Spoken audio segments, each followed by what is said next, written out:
So folks, we're going to get started with the conversation. I'm Isaac Zablocki, and we'll get started with the conversation in just another minute or so. We're just going to give people some time to sign on and get used to Zoom. So bear with us for a couple of minutes. In the meantime, I will note that, yes, this conversation is captioned. We have a live captioner, so thank you, Lauren. And you can access that by clicking the closed caption box on the bottom of the screen. And we're going to put that in the chat in a moment so everyone can see that. Also, I will share once again that there's a sign language interpreter. I recommend going for the sign language interpreter to the gallery mode. You can also at any point pin the video of the sign language interpreter if that's who you want to see, but you could also just keep them in the Brady Bunch boxes so you can actually see them. Or is it Hollywood Squares? Which one is it? I'll just give a couple more minutes before we get started and I introduce our panelists and tell you what we're doing here, just to let a couple of more people join in. And I hope most of you have seen the short films already, but I think in one more minute we'll get started and I'll make the official introductions. Now I'm just filling the air so people can test their sound and make sure that's working, and let people slowly get used to our Zoom settings here.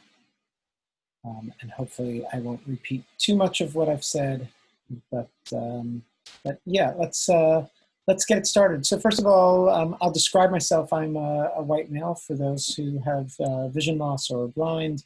And I'll ask all of our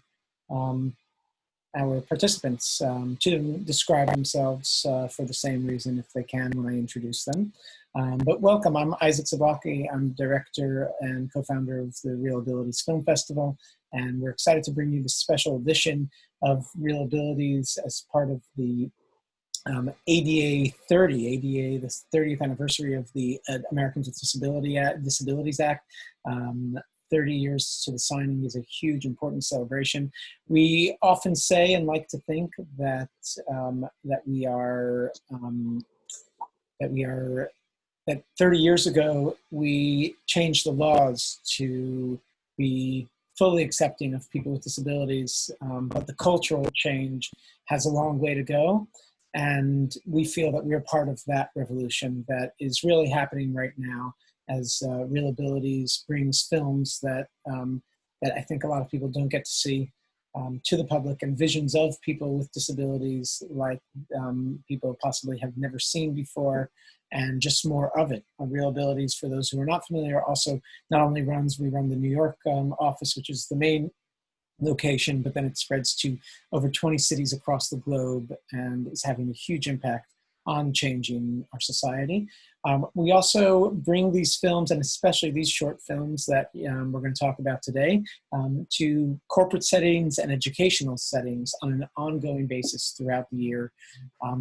We have learned over the years that our short films are not only, I have to admit, some of my favorite films of the festival and often the strongest films that are being made within our selections, but have also become amazing tools because it's so easy to bring these films to educational settings, to work settings, and to use them as training tools, as educational tools, because they're short, they're easy, they're accessible, they're easy to share, they're easy to watch, and we hope you had a chance to watch them and enjoy them. These are just 3 of our many, many shorts that we have been really proud of over the years. But now I'll introduce all 3 shorts. So the 3 shorts that we selected for this program were Coda and JMAX, the Universal Language. And from our most recent, both of those were in our 2019 festival. From the 2020 festival, we had Sock Guys, who already has become a festival favorite, and we're proud to have representatives of all those films here with us, and I'll introduce them all one by one. I'll just tell you also about some more upcoming Real Abilities events that are coming up as part of this ADA celebration. On next week, we're going to be screening the film. We're going to be actually the virtual cinema for the release of our 2020 opening night film, Code of the Freaks. So please check that out and then join us. We're going to have on the, I believe, the Tuesday night following, we're going to have a conversation with the filmmakers. So for each of these special events, we'll have conversations with the filmmakers. Then Netflix has actually permitted us to do a special conversation with the filmmakers of Crip Camp, which if you haven't seen yet on Netflix, you should be checking it out. And if you don't have Netflix, we actually were granted the rare opportunity to give people access to this film without having a Netflix account. So there's a form to fill out on our website, and we'll share that in the chat in a moment. And you could access this film even if you don't have Netflix. And then join us for a conversation on the 27th, the day after the ADA was signed, which was on July 26th. On the 27th in the evening at 8:30 p.m., we'll be hosting a conversation with the filmmakers of Crip Camp. The film was produced by the Obamas, so maybe they'll Zoom bomb us. Anyone can get access to these conversations now. It doesn't matter where you are, which is what allowed us to have so many wonderful filmmakers and participants from the films with us today. So let me introduce them one by one, and I'll let them all actually kind of introduce themselves and share who they are and how they got connected with their specific project. So I'm going to start with the filmmakers of CODA. Cassandra Jones, who's one of the producers. Cassandra, can you say a few words of who you are and how you got connected to this project, to CODA? Hi, yes, I'm Cassandra Jones, white female, producer of CODA. My sister is the director of CODA, Erica Davis Marsh, and she approached me when she wanted to create a project including deaf actors and deaf characters and CODA characters for her a thesis film for USC graduate school. So she reached out to me, and I think I'll leave it there until we get to kind of deeper questions, and I'll let you introduce her. So I'll let Erica Davis Marsh say a few words. Erica? Hi, yes, Erica Davis Marsh, white female. I'm a filmmaker in Los Angeles. I graduated at the end of 2018 from USC with my MFA, and CODA is my thesis film. And Cassandra, I got involved with the deaf community through Cassandra when she got married, CJ Jones, and through their son, who's a CODA, Jamu, and Quinn. They're both CODAs. And so, during the course of our long relationship that way, it's always been something that I've been interested in exploring, talking more about the hearing members of the deaf community. And thank you. Let me introduce the star of CODA, who actually, this is my first time interacting. So Carrington Jones, tell us a little about yourself. Hi, I'm Carrington Jones. I am a Black female, and I have been dancing since I was 3 years old, and CODA is a film that combines sign language, dance, and acting. So I got involved with the film because the choreographer, Tice Diorio, let me know about this project that was going on. And I was like, wow, that sounds like really cool, and I would love to hopefully be a part of that. And then from there, I went through the audition process. And after that, I worked with Cassandra and Erica, ASL interpreters, and the ASL master to work on the lines and everything. And that's how I got connected to them. Fabulous. We also have another actor from the film who's already been mentioned, CJ Jones. CJ, thank you for being with us. Say a few words. Tell us.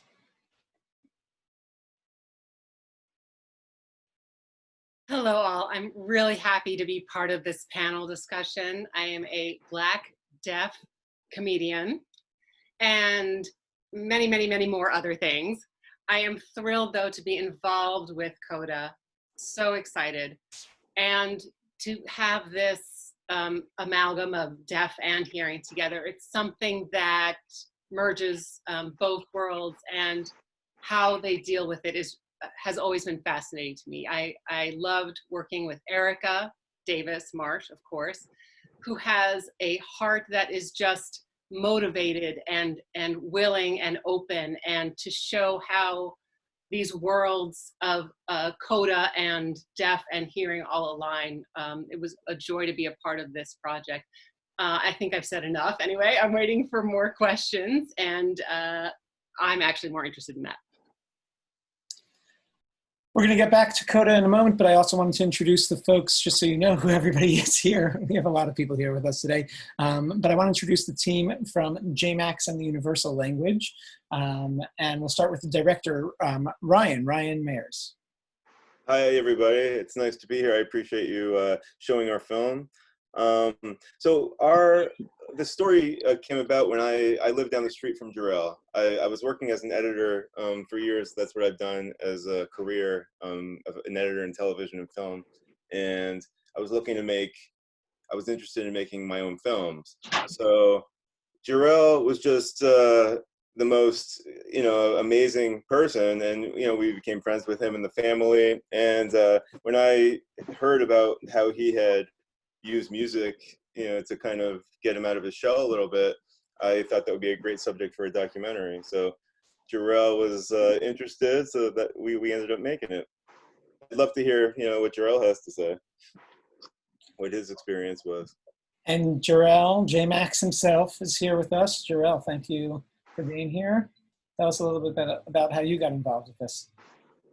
So my name's Jarrell, Black male, based in Chicago.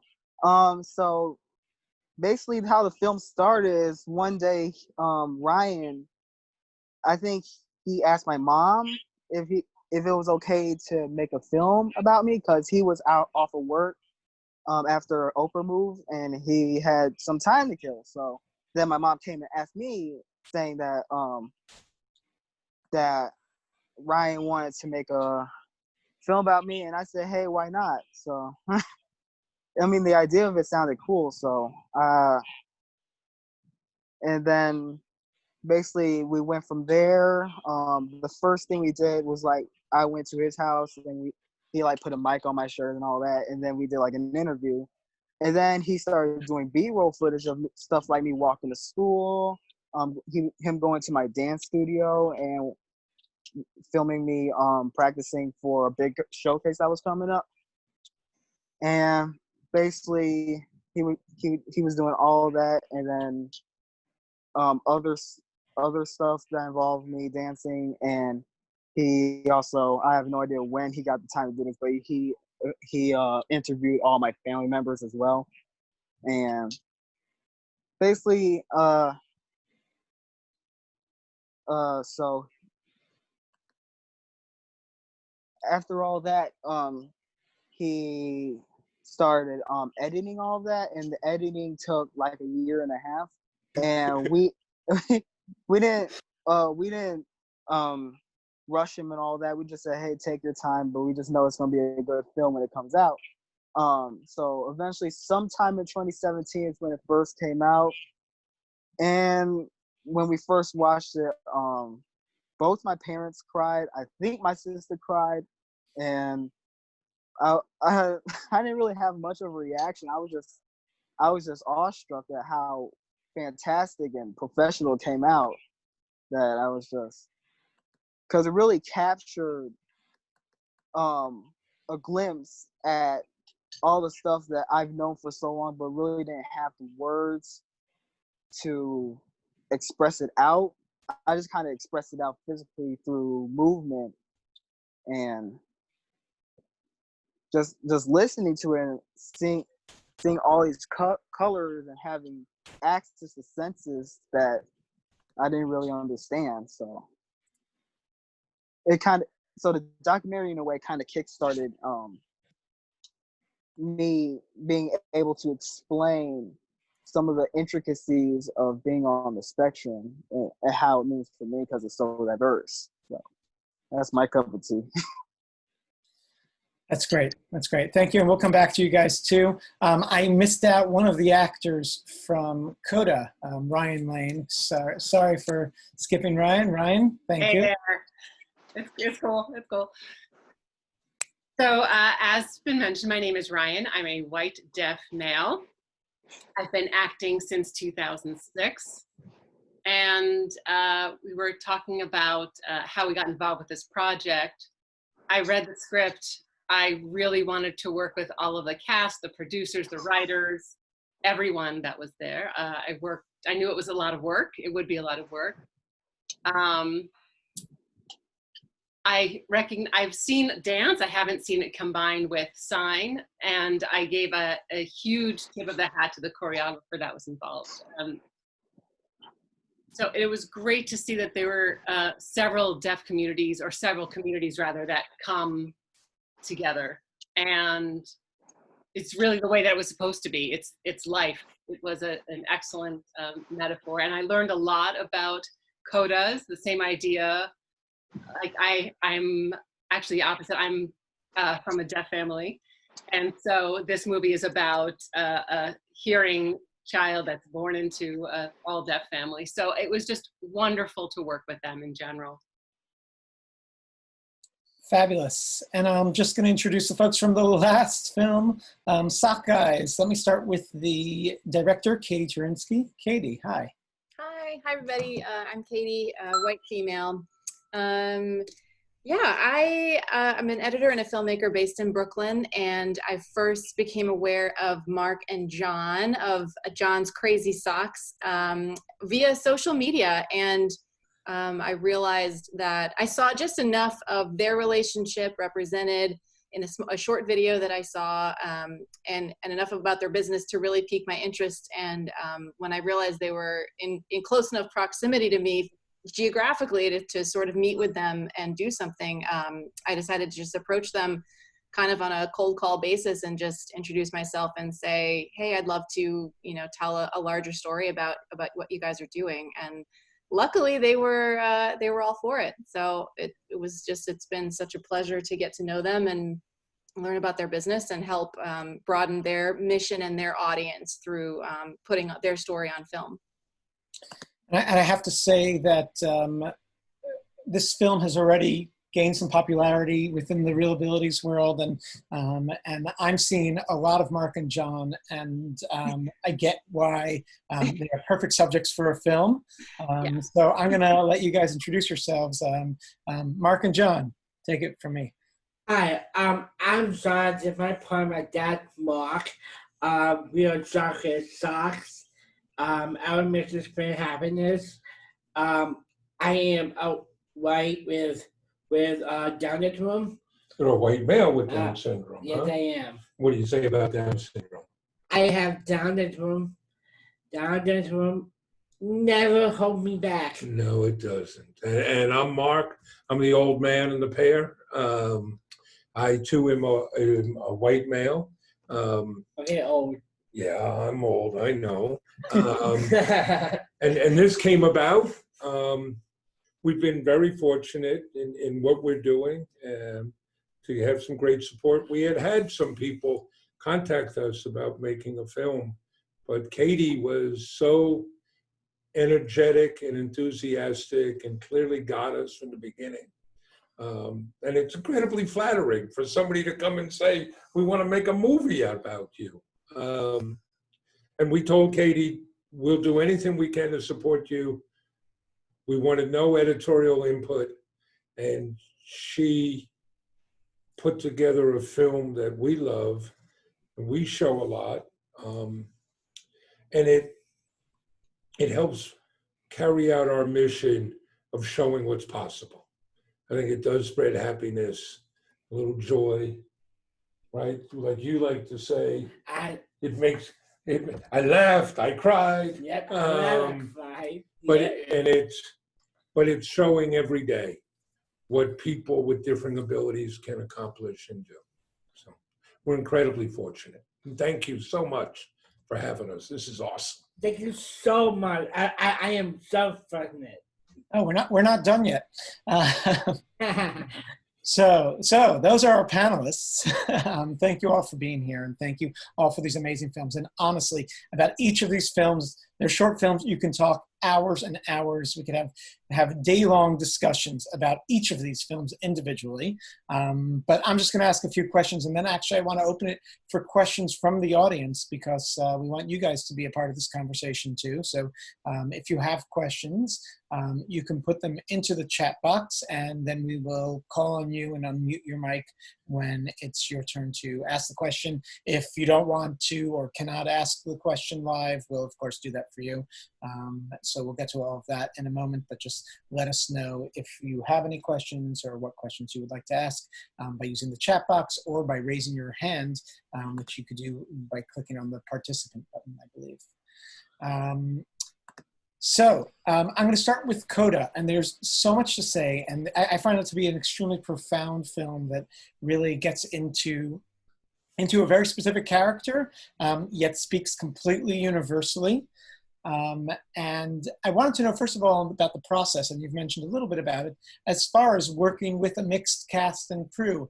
And I'm going to start with Erica, but I'd like to hear, of course, from Cassandra, Ryan, and Carrington, and from CJ too, that's everybody, about unfortunately, it's rare to see a film that's made with a mixed deaf and hearing cast and crew. So I want to hear a little bit from you about the process and some of the things that made that process unique. Sure. Thanks.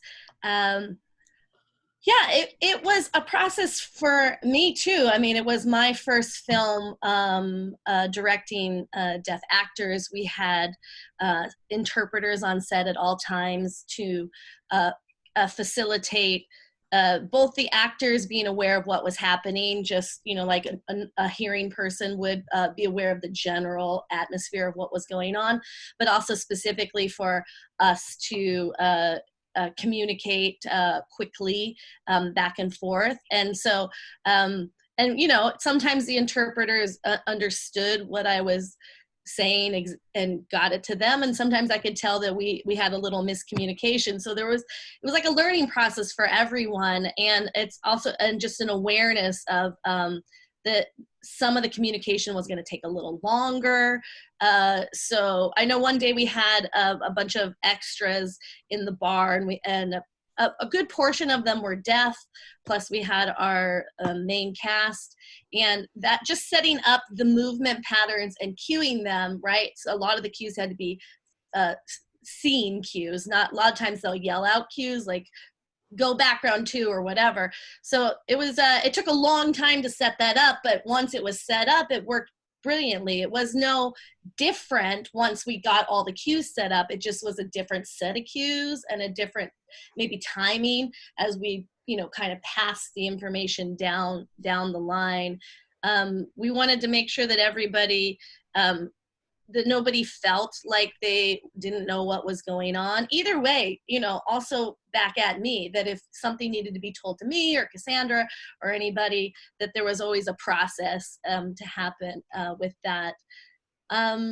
It was not hard though. I mean, it wasn't arduous. It was just a different thing. So, I mean, I would definitely do it again. And I think it's, I wish I could bring on more, if I were going to do this again, I think I would bring on the cast. There was a lot of deaf, and we had one deaf producer and our ASL master who was deaf. But I think it would be worth it to try to bring on some more crew members as well and try to facilitate that, which would be, a learning process. But I do think it's not an impossible learning process.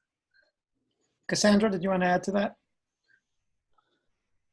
Yeah, I mean, it was great to work with the ASL master to create the translation of the English script into American Sign Language. I know the actors, CJ and Ryan and even Carrington, had feedback as to what felt like the right translation for them and their character in that moment. So there was a lot of workshopping of the lines and the creation and the development of the lines and the character in sign language. It was great to work with Tice Diorio. I remember one of our early rehearsals before dancers. It was just the ASL master, Tice, and me, and we just were spitballing ideas of how to bring sign language into this concluding moment in the film, which hopefully you've all seen, where the character gets to bring both sides of herself into her final dance project for her school. And just figuring out where in the song and where in the lyrics and where in the creation would be the best place to really bring out a more direct sign language translation versus a more dance interpretation. And, you know, we just played with that through the dance, working with Tice. And yeah, it was a fun experience. Carrington, just to throw it over to you a little bit from your perspective also. I don't know, you're mainly a dancer, but have you acted in other films? And yes, I have. I acted in another dance film called High Strung that was released over the summer. So that was my first time acting on film. And so this was another great opportunity for me to combine acting and dance and then throw in sign language on top of that. And for me, that learning process was really interesting because I have learned a little bit of sign language in the past, but it's definitely something that, you know, I wasn't completely fluent in. So I was really grateful that I had Cassandra and the ASL masters and the interpreters to work with me the whole time. And for me, I think I was expecting it to be a little bit harder to learn the lines in ASL, but for me, it was actually not, it was so easy, but it was a lot simpler for me because for me, learning the lines in ASL felt like I was learning choreography. So for me, it was a lot easier for me to pick up because I felt like I was able to relate with the hand movements in the same way that I relate with my dancing. So that was a lot easier for me. It's a beautiful combination, the combination of dance and sign language. There are a few people that I've seen over the years who have put together amazing performances, and they heighten one another sometimes. Right. So it's really fabulous, and you did an amazing job. Thank you so much. I want to ask the two actors who are deaf, CJ and Ryan. First of all, but in general, your experience as actors, as deaf actors, and specifically in this production, how things might have been different or how things should be different in all productions. Let's start with CJ.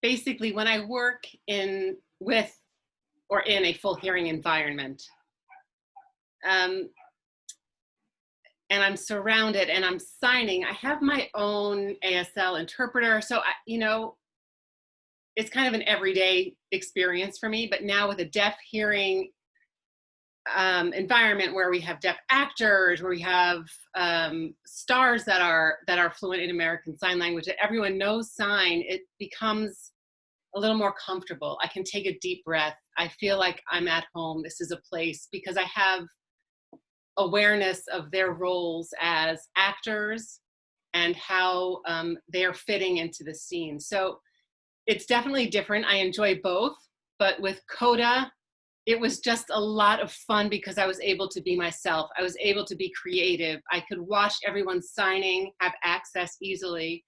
And in that moment, it became fully accessible. And especially we had a lot of diversity involved in the movie. I was able to learn a lot of different signs. And with Erica, her direction in general, I thought she was signing, it was like signing and speaking at the same time, like rubbing your belly and patting your head at the same time. But she put her heart in the film for sure, and it worked very well. It showed that she had a passion to be able to communicate as best she could in sign with, of course, a sign language interpreter. But it was nice. It was a wonderful experience for me in that part of it, in that journey, I will say, to have access again and to watch Coda. I mean, it just felt like an accomplishment to see hearing actors, deaf actors working together. And the bottom line is it really has nothing to do with hearing and deaf. It has to do with human value, human participation, making something beautiful that is accessible to all. And I think it's a great model for our entire industry, and it can be used by many others to see how we can become one and work together. Ryan, let me throw that one over to you now. What's your experience been like, and how is the experience specifically with this film different or the same? Well, recently, CJ just summed it up perfectly, and I fully support everything he said. As an actor for the past 10 years on set with hearing crew, hearing cast, I mean, who had not learned ASL, it was a challenge, I can say with a surety. It made it hard to understand or to communicate with others what the deaf experience was like. Of course, ASL definitely enhances anyone's experience in my perspective. With Coda, though, I felt good to be able to see the diversity and to show this world, to be part of this world. Erica, hats off, hands clapping. She just did everything that she could. It was like, she was an uncommon director. She really went above and beyond to, even though she may not have understood, she was very aware, and she just put her whole heart in it. And again, what CJ said, it is a lot like rubbing your belly and patting your head at the same time, but speaking and signing at the same time. But sometimes, and sorry, CJ, no offense to the interpreter, that sometimes I don't need interpreter. I would rather speak directly with the director just to have this direct communication rather than going through another set of, another lens, let's say. So I think that this worked very well. And this, once a hearing individual would learn deaf culture and learn ASL, it makes it more of a family environment. It makes us able to be closer, for sure. It's a more understanding environment. And in the future, it gives us hope. It can only get better. And it's not like, yay, we did it. No, there's still work to be done, but I really enjoyed working with the entire cast and crew of this movie. Amazing. And, one of the connections I have to this film, I mean, first of all, the accessibility of the film is amazing. It's groundbreaking, the way captions are used within the film in a way that doesn't distract. I don't think captions are really distracting, but this one especially brings the captions into the film itself in such a beautiful way. But beyond the accessibility, and this goes back to, I think, a little bit of what both of you were saying, it's a universal story. And I, as someone who's not from that community, and someone who can absolutely relate to the concept of living in two worlds and having different sides of my personality that relate to different cultures. And that's something that many, if not everyone, experiences. And one of the fabulous things, of course, that the film does is that it kind of turns things on its head by actually making the disability culture the one that our lead character is pretending to have, as opposed to pretending to not have a disability, something that might, in some classic sense of bad Hollywood cinema, might have happened. Here, it's someone who's actually pretending to have a disability in a way, which is just a fascinating twist. I'd love to have any one of you give your take on kind of that concept of living in both worlds and in two different cultures, and how this movie really turns things upside down, I think, for the viewer a little bit. Well, I'll really quick start, and then I'll let maybe the actors take a little pass at it. It was a conscious decision to make the deaf culture, which the little girl Alex grows up in, as her primary culture, therefore the thing that she feels most comfortable in, therefore the thing that she aspires to be. And we knew it was unusual, and we've even gotten comments sometimes from people that were like, well, why would she want to be deaf? And you know, from hearing people, and obviously a lot of people get it, but some people still don't get that there's beauty in every kind of experience, right? And so her comfortability and her love of her parents is such that she feels most comfortable signing, speaking in ASL, interacting with the deaf community. In this film, she, as a person, she is still coming into her hearing experience. She doesn't exactly know who she is when she's in the hearing world. And so that was definitely a conscious decision. And also all the deaf characters are pretty confident. They're not, I mean, they have, you know, the parents have disagreements about how to bring up their child, but none of them are struggling, and we didn't want that to be. We wanted it to just be a real family drama, just like any family. The disability factor or the deafness is just like an element, right? It's just one of the things. It's not the main thing that's driving this family, and their issues are very much human issues, like you said, because it's just an experience.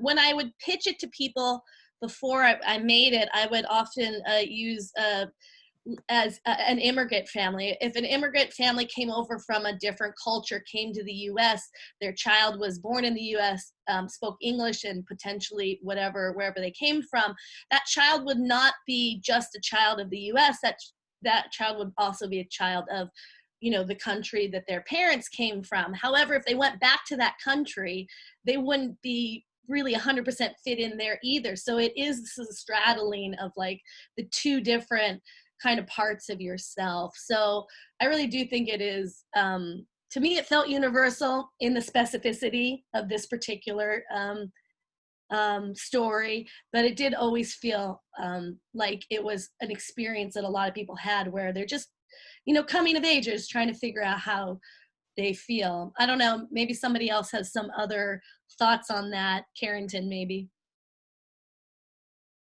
Hi.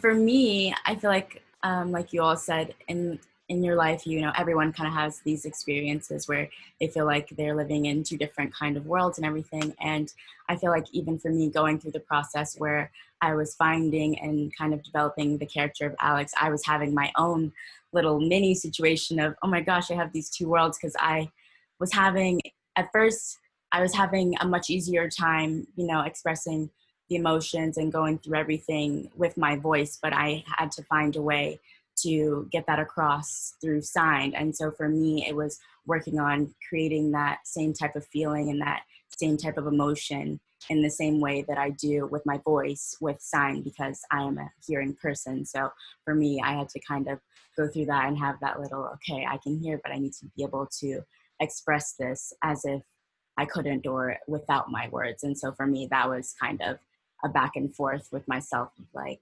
creating a space where I was able to do that and provide that emotion without my voice. I would just actually like to throw it out to Ryan and CJ. I'll say Ryan first. I know Ryan grew up as a deaf person in a hearing family and could relate to some of the sort of code switching and miscommunications and sitting on the fence between two worlds. So Ryan, if you want to talk about being deaf in a hearing family, which is like the opposite of CODA.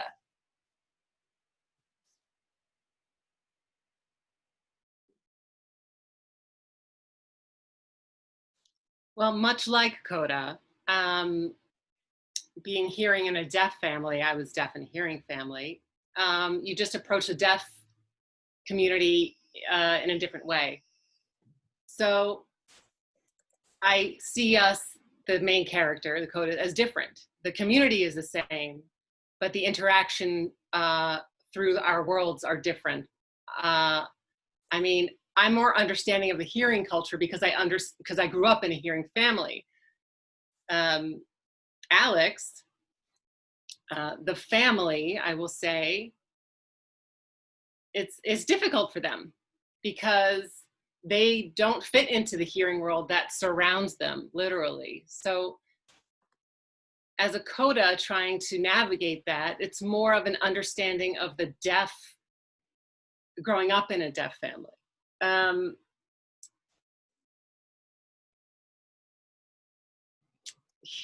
Yeah, it's challenging for me, to be honest. It's challenging because you see these two different worlds. And for coda, before you see these, you see a hearing family, and whatever they're thinking, whatever they're feeling, they're able to express, but they don't completely understand, right? I would not be fully understood. For a coda in a deaf family, you see this, they have a struggle with the outside world. They have hearing children. It's just a different experience, a different struggle, but you get the idea.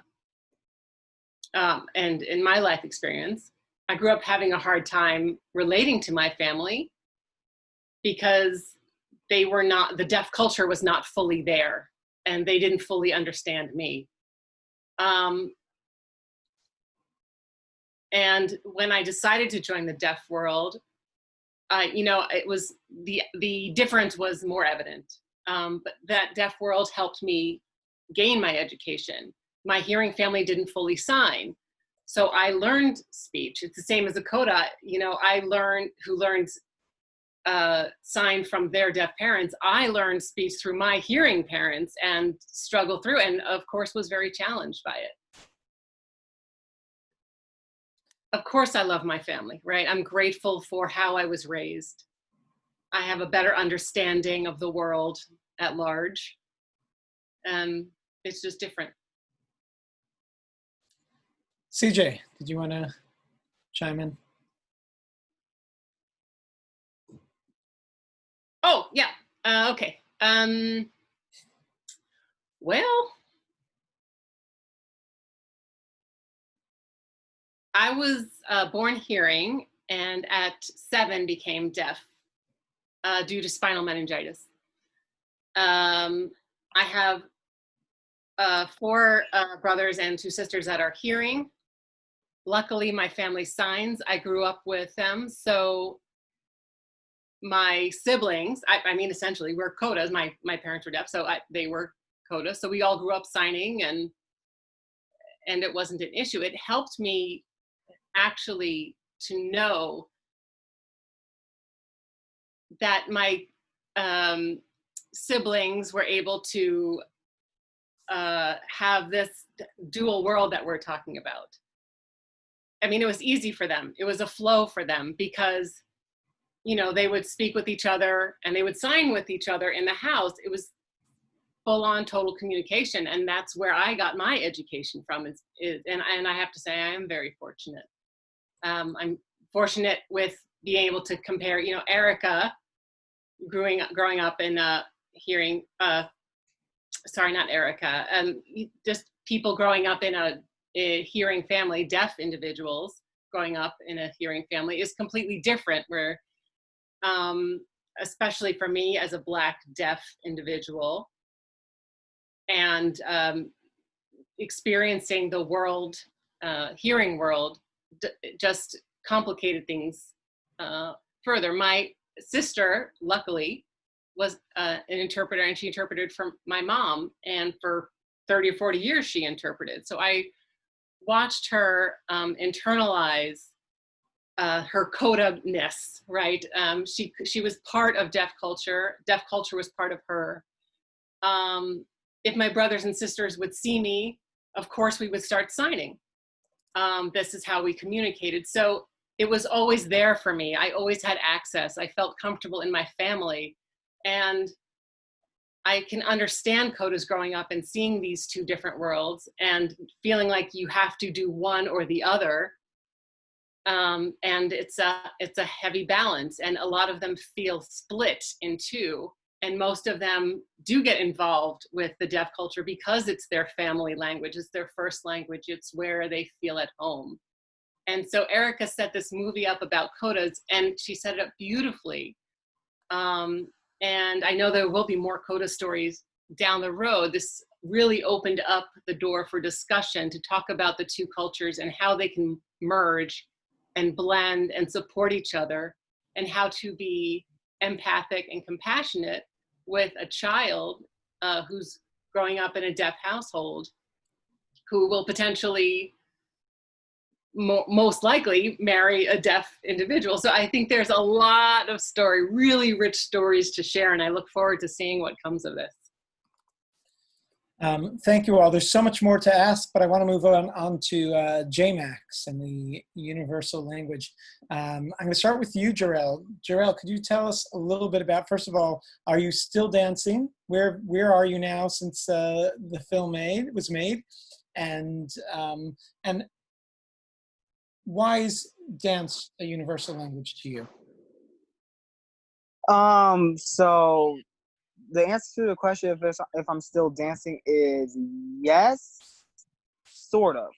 So I'm still dancing and still interpreting music. I'm not doing it as much as I used to, because I started kind of doing it a little bit more sporadically when I left the dancing studio. But I am very much still interpreting music because it's just something that just seems natural enough that I can just do it to express my emotions. Where I am now is basically I've graduated high school last year, so I'm now just basically riding through the current situation we're in. Just staying at home and learning stuff about the world on my own, and building up my character to. So I have added new qualities to myself when I eventually go out into the world that would benefit me down the road. And the dance being a universal language is there's more ways to communicate other than speaking. So whenever I think about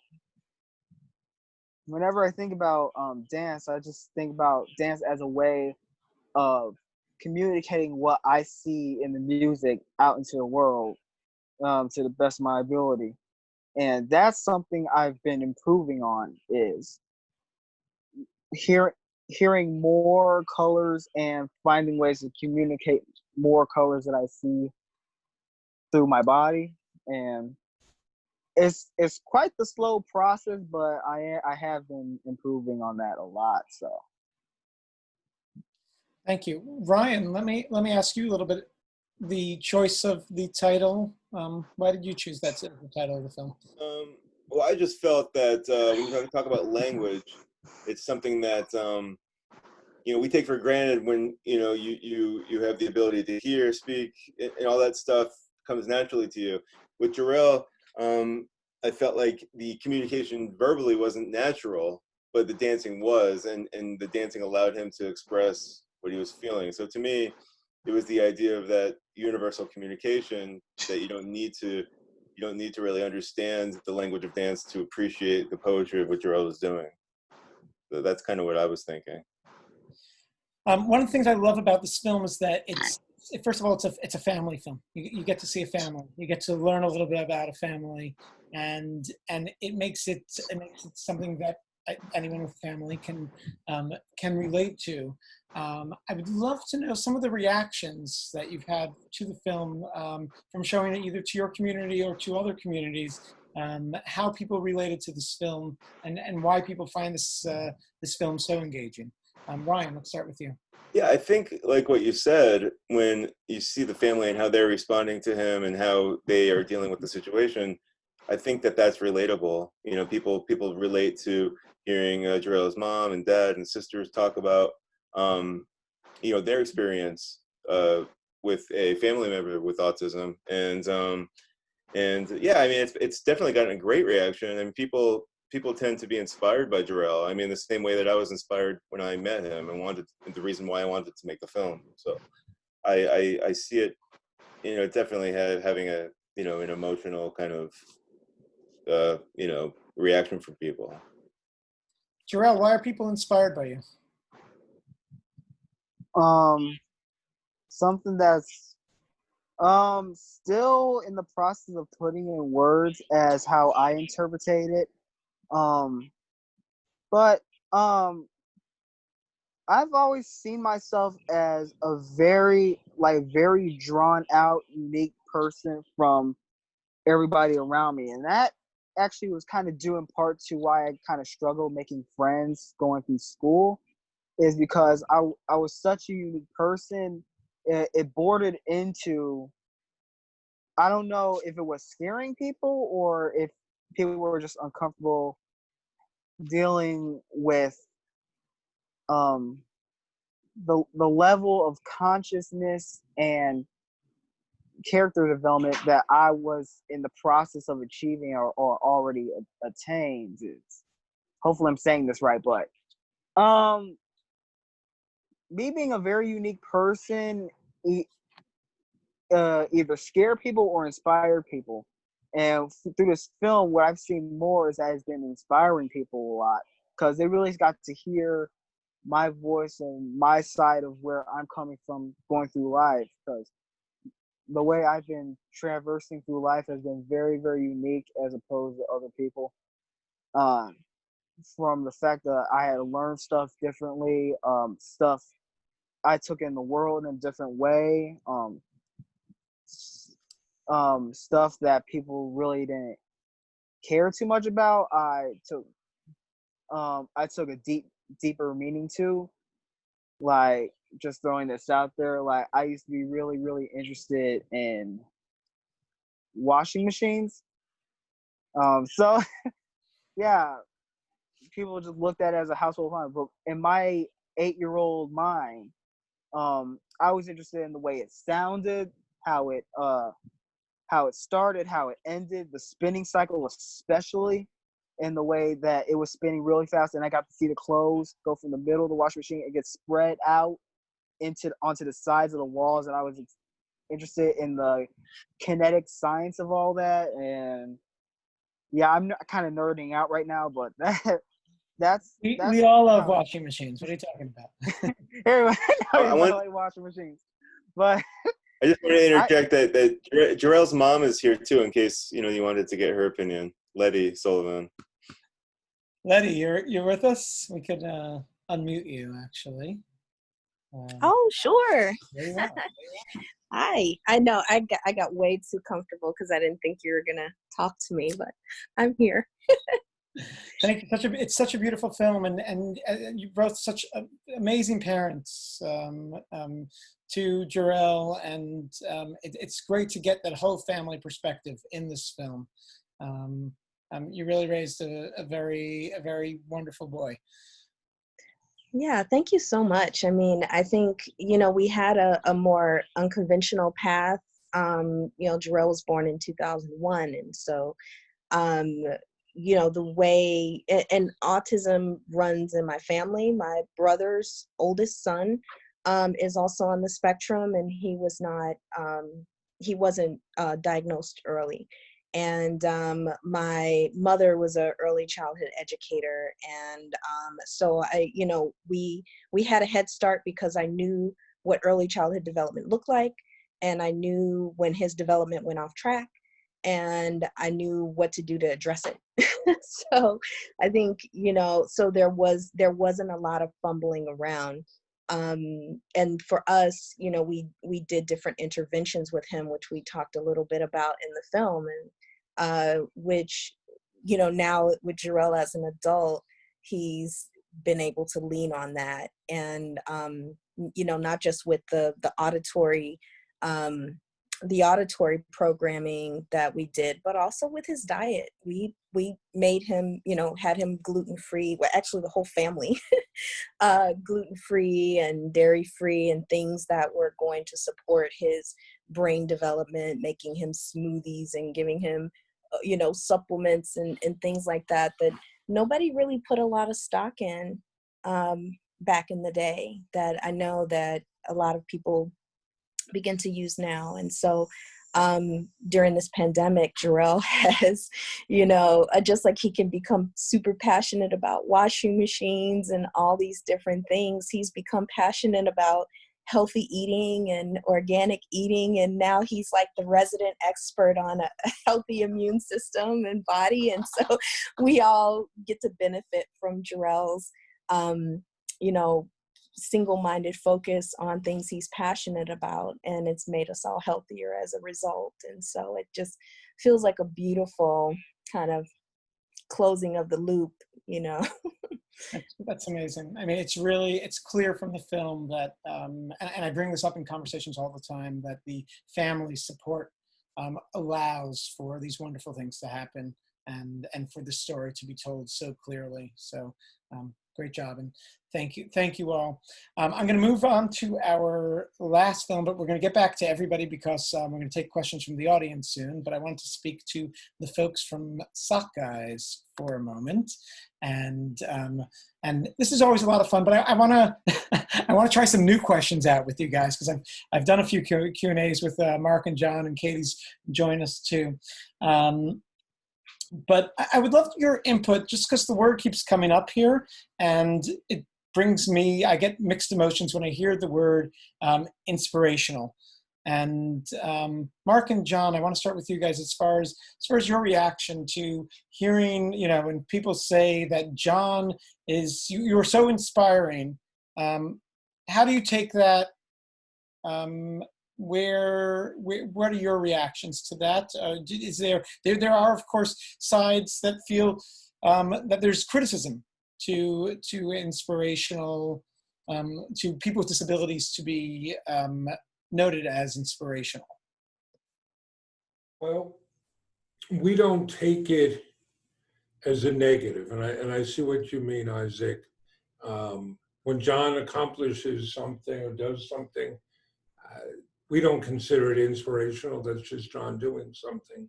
And in that sense, to say it's inspirational could be a little condescending. We don't take it that way. At the same time, we don't think that anything we're doing is necessarily inspirational. When we set this up, that was the one thing right from the beginning that surprised us. We got emails and phone calls of people saying, "Oh, what an inspiration."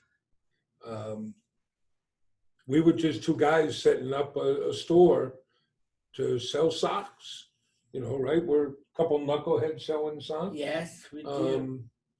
And the way we go about our business, we don't think there's anything extraordinary about it. We think it's plain as day. It's easy to do what we do, right? We're always pointing out, we have no special training. We have no government support. We have no special programs. We're just approaching things in a common sense way. So to say it's inspirational makes it sound like more than it is. Does that make sense?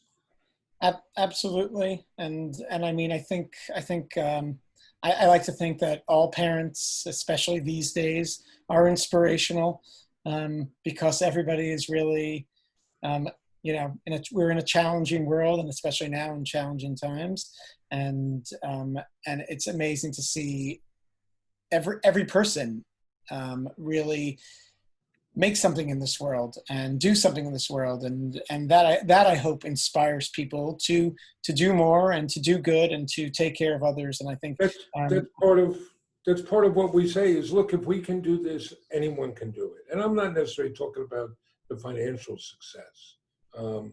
There is something else I point out.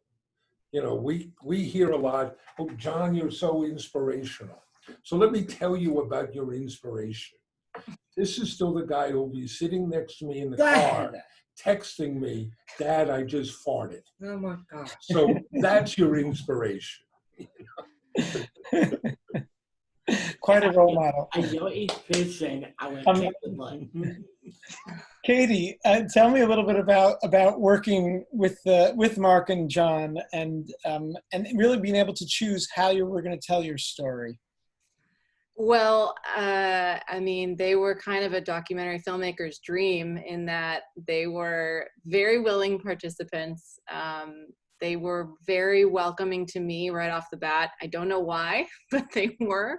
And they just really kind of gave me full access into their world and their business and their employees as well. And I think that, I mean, I couldn't have walked into a better, more conducive situation to be telling a story from the world of. So for that, I'm so forever grateful to them for their trust in me to be able to represent their story in a way that that was going to be authentic to them and who they are. And I mean, it was just such a gift where, you know, a lot of documentary filmmaking isn't always that easy in that regard. So I mean, they were a dream to work with. I mean, dreams can be told well and told badly, and you do a wonderful job telling the story and putting it together in a way that's so clear, concise, and engaging. So thank you so much. You did a fabulous job with it, and I'm sure editing them is not easy. You probably want to make a very long feature film.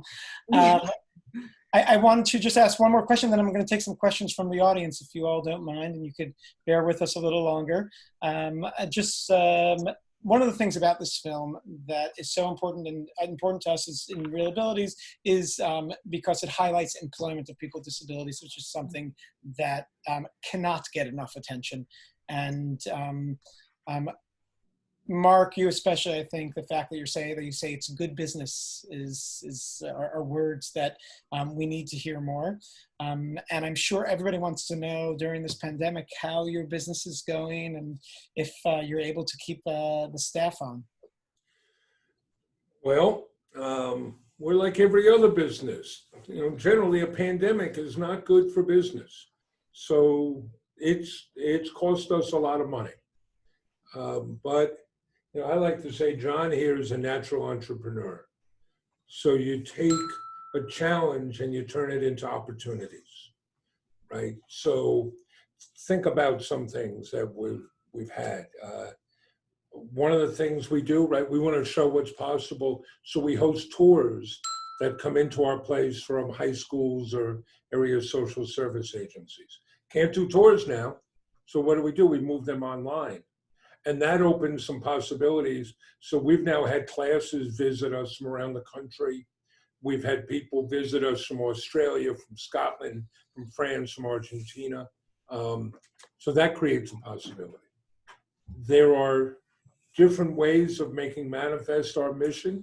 So what are you doing this afternoon? I am hosting a dance party. John hosts a weekly dance party on Zoom, 3 o'clock every Tuesday afternoon. There's nothing better you can do than to join like 100 people dancing on Zoom for half an hour. So you take these challenges and turn them into opportunities. You know, so now we sell masks. We made socks to honor frontline healthcare workers and raised money for COVID-19 relief funds for healthcare workers. They've raised over $30,000. So that becomes an opportunity. For our workers, it's really been challenging. Many of our, listen, we have today, and the numbers are always changing, we have 23 employees, 19 of whom have a differing ability. Many of them are isolated anyway, and the pandemic has only made that worse. We shut down in mid-March, though we were able to technically stay open. And at that point, it was John, myself, and my wife coming in. We opened up again at the end of April. Our folks were so hungry to come back to work. It wasn't as much the income as it was just the camaraderie and the social aspect.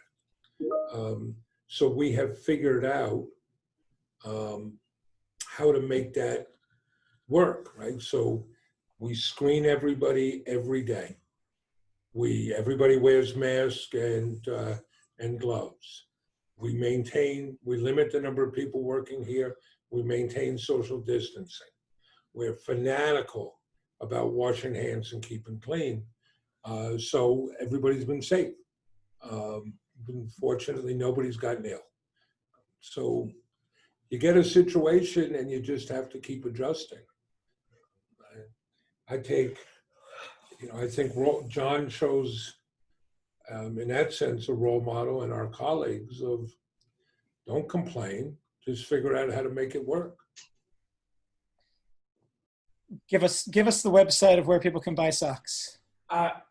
Please go at socks.com. That up there over there. And here is where this audience, you guys can be trailblazers. People don't buy socks in the summer, but we can change that. There's a whole Southern Hemisphere. I want to take some questions from the audience briefly, and we're going to start with a question from Ben Sharif. Ben, your mic is open.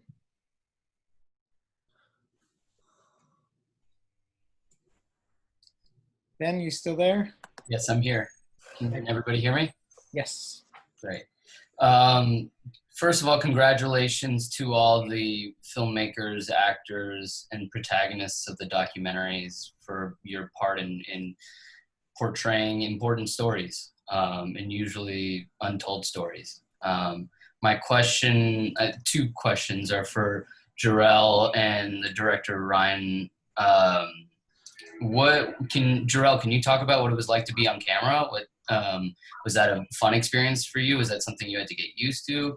And Ryan, can you speak to the director-protagonist relationship and how you cultivated a comfortable environment for you and your subjects?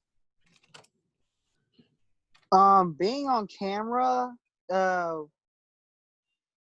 well, I don't really remember the experience too much, but I kind of remember how I was wondering if I should look at the camera while he was doing the B-roll footage or look away. Sometimes I kind of glanced at him across the street every time I was walking to school. I think Ryan said something about like, you can just do what you normally do every morning, but pretend I'm not there, even though I kind of, in the back of my mind, knew he was across the street, loosely following me. So, but for the most part, I just didn't look at the camera, but I just consciously knew it was there. And it felt as natural as could be, even though it was really the first time I was being like professionally filmed, because I have not been professionally filmed up until that point. But I had an idea how it works because I watched a bunch of documentaries and movies before any of that happened. So. Yes, I guess I did a good job. No, my point is that you when you're making a film, you want the subject to be as, the least amount of self-conscious that they could possibly be. So initially, the interview that I did with Jarrell was just audio. I didn't have him on camera because I thought that it would make him more comfortable and make it more relaxed, which I think it did. And then, I think making him feel relaxed and making him feel like the camera wasn't in the room was part of the approach, because the more natural he could be, the more intimate and, I think, honest the film would be. And I think we accomplished a lot of that. So that's pretty much the approach. Thank you. Let's take another question here. We have a question. Sorry, going back to we're going to take a question from Juan Gonzalez.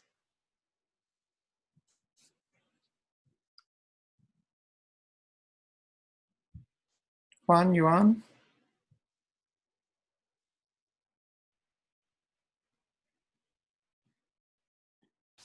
seems that he has left. We're going to take a question from Meredith. Meredith, you're on. Hey, as an autistic person, I really appreciate Mark and John, your efforts to change the laws that allow people like us to be paid less than the minimum wage. And, you know, at the same time, it's really frustrating that, you know, a lot of people who want to keep these unfair laws, like our other parents, other caretakers of people with disabilities, including here in New York where we both live. So my question for you two is, what do you say to those people who essentially, you know, are saying, well, not everybody can be paid a minimum wage, as if that's not a right that we should have?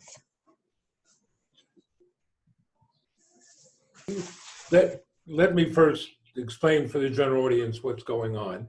It'll take a moment. So the Fair Labor Standards Act of 1938, which is a great piece of American legislation because it created a 40-hour work week, eliminated child labor, created overtime. But Section 14C is what Meredith is talking about, allows employers to pay someone with a disability less than minimum wage. So there are upwards of 400,000 people in this country being paid as little as 5 cents an hour for the work they do. May have made sense in 1938, not in 2020. It is a controversial subject. First, many of these organizations are very well-known not-for-profits and charities, and they say they're doing it in the interest of the individuals. We're doing you a favor paying you 5 cents an hour. And the argument is, well, if we didn't do this, they would have no place to go. That may be true for some people, and we should have programs for them, but let's not call it a job. Let's not make that up, and let's pay people a fair wage. So I'll give you an example of a program. There's a large program in Las Vegas that a charity runs and has run for decades. They assemble toiletry kits for the casinos on the Strip. They tout this as, isn't this wonderful? The casinos and the charity are working together to give these people something to do. Well, how about we treat them like humans, like full humans and not partial, pay them a fair wage, and then have the casinos pay a fair amount for the labor that they do. So instead of touting it as something good, admit what they're doing is taking advantage of people. And then have the casino guest pay a fair price for what if you got to raise the hotel room rate by 37 cents to pay for the fair wage of putting the toiletry kit together, so let's go and do that. So Meredith, it's very frustrating because there are some advocates who argue we need to be able to keep doing this, and we're pretty clear on where we stand. I want to ask one last question before we have to end this fabulous conversation. Let me, before I ask this question, also tell people that the films are available till the 17th, so you can watch them for 3 more days. They will be available. And we also hope to show these films at other occasions throughout the year, as I mentioned at the beginning, both in educational settings, other Real Abilities film festivals around the country, and really hope these films get seen by more and workplaces too. So be in touch with us, and we're happy to bring it to the workplace and to your educational facility. We're happy to facilitate that. I will also, of course, remind you that we have more events coming up in honor of ADA 30 later this month, the Code of the Freaks run, as well as Crip Camp. We're also planning a conversation on representation in film, and that leads me to and we're going to share information about that soon, but that leads me to my last question. I want to start with the actors specifically. what would you like to see? How would you like to see better? I think all three films that we show here have amazing representation of disability in film that we don't see enough of. I would love to hear from you how you would like to improve representation in film of people with disabilities. Ryan, can I start with you?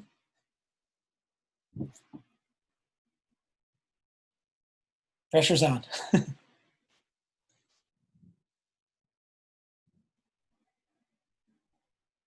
Could you repeat? It was blurry for him.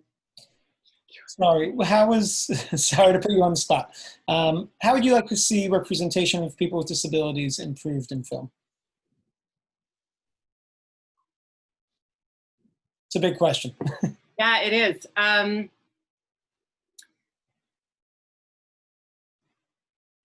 So if there's a goal, a dream that's in mind, sorry, I got distracted for a second. CJ was distracting me. Anyway, so if we're speaking of disabilities, if there's a dream, I would say keep going for it. It's meant to be challenging. It's meant to be overcome.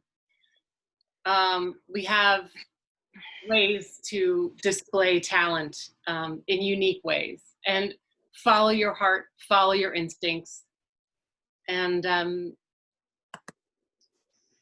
you know, I've been acting for 10 years. I haven't stopped. I've faced a lot of challenges, and it's a way to also increase awareness in the world in general about disability. So I can't say enough to encourage those that are involved with the industry just to keep going. CJ, did you want to add to that?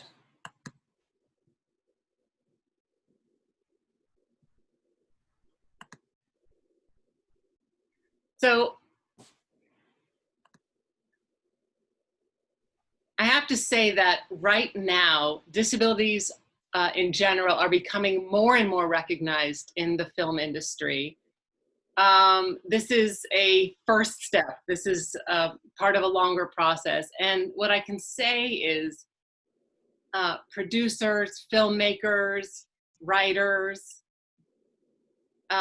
again, get involved in different events like Real Abilities, like CAA, the Creative Arts Association,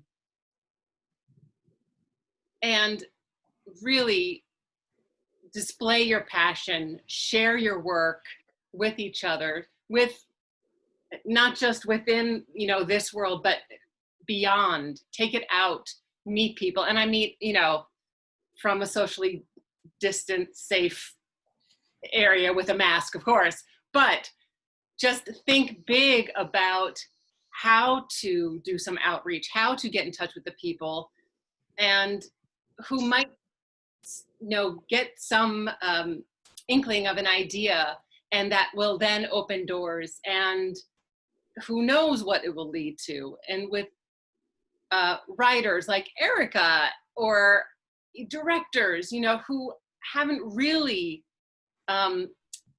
had experience, just to allow yourself to go through potentially some discomfort, but to spread the good word. You have to get the word out in order to keep this motivation, to keep this growth happening.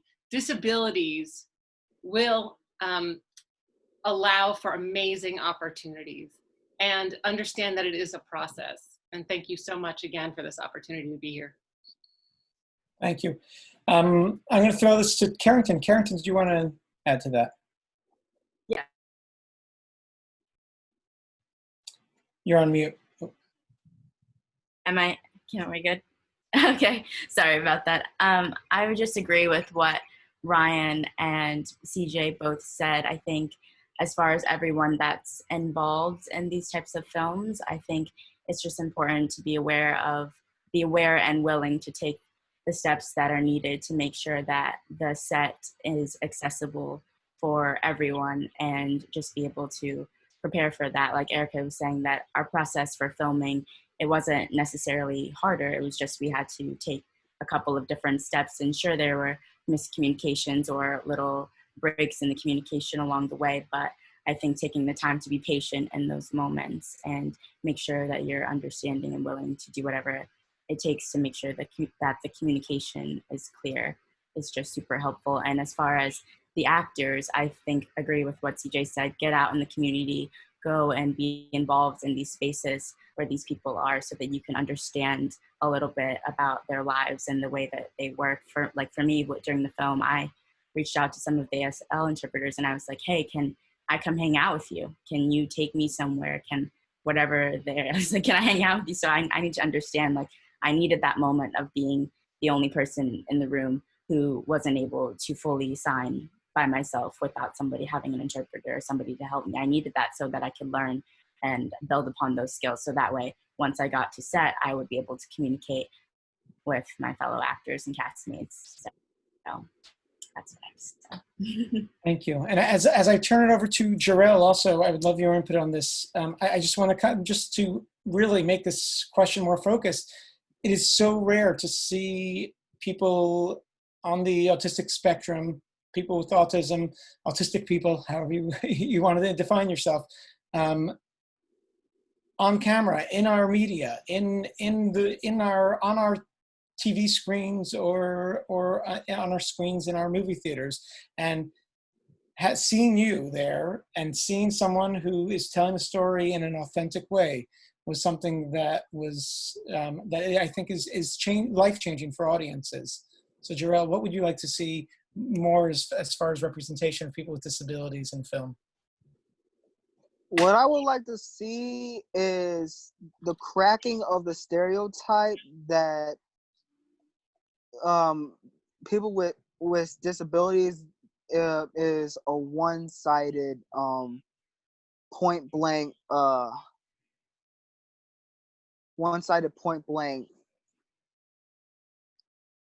topic. And the fact is that the planet is coming out of the, what's the word I'm looking for,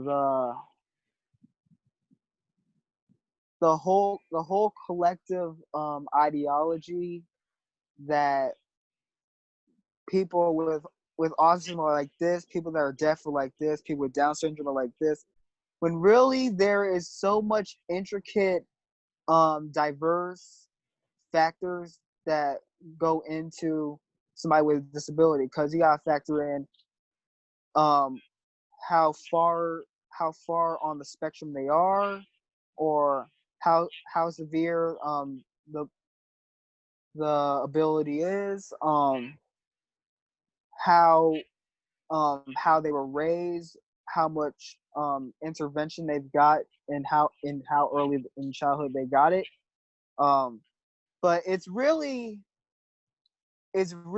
as diverse as the universe itself. So understanding the fact that autism and other disabilities are not just present in their own specific ways, but they're molded into the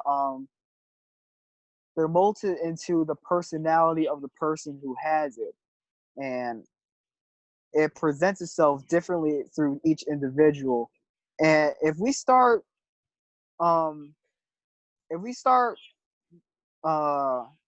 putting that ideology and that fact out there about the truth of how it shows up in each person, then we really would start to see that people with disabilities have much intelligence too, and that they can navigate the world and function in the world like everybody else can, but in their own unique way, and that they're not like a burden or a detriment to society, but they can actually uplift society and add new things to society and add a whole new state of consciousness to society. And being people with disabilities being portrayed in films, it they should treat it like the way they make somebody into a certain character for a film.